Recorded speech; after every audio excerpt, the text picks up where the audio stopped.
thing, I would like to defend myself before I say what it is. You're gonna put the defense I'm forward. gonna put the defense forward. Is that science fair, 7th grade. Okay, 7th grade. 7th grade science. Yeah, you have the whole year to do this.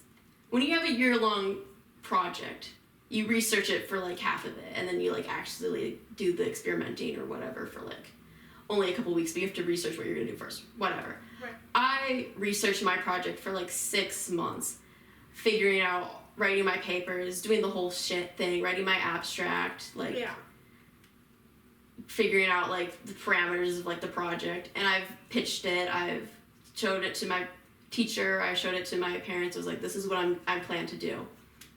My dog gets a blood ulcer. We bring my dog to the vet. My project is experimenting on mice. Vets are who you sign off on, or like they're like, okay, you can experiment on mice. If you're gonna experiment on animals, you need someone to. I'm gonna explain what I'll get to it. Okay. I won't say anything. I know, but Okay. Okay.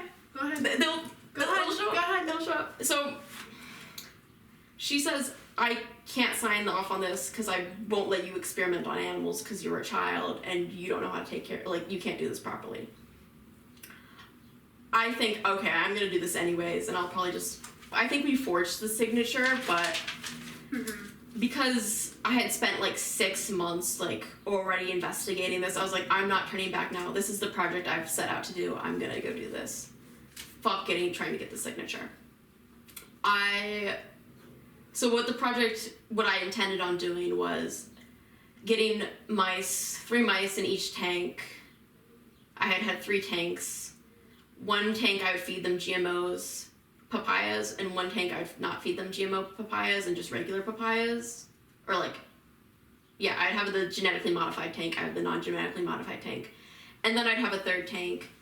And the 3rd tank, they got just pellets, and I fed them all pellets as like the baseline, and I wanted to see whether or not they preferred GMO or non-GMO. That was my thesis, my question. Right. And I thought they're gonna like the things that aren't genetically modified because people make like organic stuff better. And what I found, overwhelmingly, they love the genetically modified food, which I think it was because they were $80 papayas that were imported from Hawaii that were made to taste like really, really good. So I should have experimented on more different kinds of fruits, but I'm not gonna go back and do this, but no, certainly I can't critique my 7th grader self, but rats apparently love $80 papaya from Hawaii that's bought online more than a couple dollar papaya that you got at this like at a place called Dragon Star that is like kind of like in the back roads of like someplace, and it kind of just has a bunch of like white tarps everywhere, and you don't think you're actually supposed to be in that building because it's just kind of a warehouse, not really a grocery store. Either way, that project, the mice did die often, but my mom was okay with it because they died often? How often? One of the tanks got diseased, I remember. And there was a widespread death, and they would all just like curl up in like a coiled ball. But my mom, I think, was like okay with it because she thought they were gonna die anyways. These were mice that you just buy from a pet store that you would just feed them to like snakes anyways. Like they were food mice. They were food mice. And also this pet store did shut down for inhumane practices not long after this anyway, so they probably, for different reasons than selling me the mice, because they had like dogs that they kept in like cubicles that were like this, like small tanks. They were about the size of a quarter? Like, they kept the dogs like in fish tanks, but they weren't really fish tanks.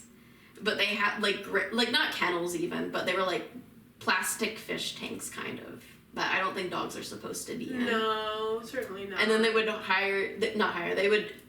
to let the dogs out of the fish tanks, you would have to pay them to hold them, and you would pay them like $10 for an ugly dog, $20 for a cute dog. Oh, God. And then they would just like keep them in these tanks, and that's why it shut down, because they're like, you can't have dogs in tanks.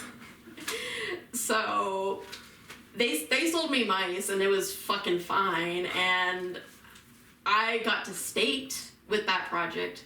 I do think retrospectively looking back, it was because people couldn't get nurses or vets to sign off on their animal projects because it's really hard to get a vet to sign off on a middle school project. Yeah. Where you're experimenting on animals. Yeah. But if you just forge the signature, you can be in a category that has like 2 people in it. The other person who probably got a signature forged. It was category? It was by category, so that's probably how I got really far into it, I think. Because you forged. Because because it's a hard category to be successful in. Like everyone's like, I'm gonna do the environmental category where I experiment on plants or phosphates or something that's like not living, whatever. But if you do an animal... You wanted to experiment on living things. It was just the thing that came to me first. I have a history of it. In elementary school, I